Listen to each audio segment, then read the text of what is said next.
Hello guys, in this video I am going to show you how to use a template on the InVideo application.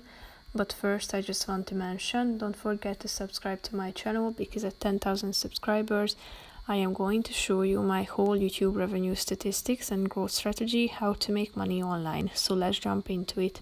First of all, open the application on your phone.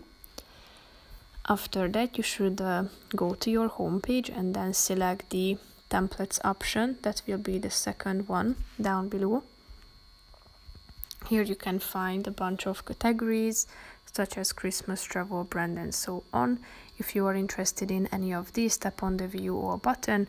Here you can find the items and click on the relevant one that you want to use. Tap on edit template and then you will be able to use this template that you have chosen by adding your own preferences to it. So you can create your own video. Tap on the X button at the top and here you can find how it looks like.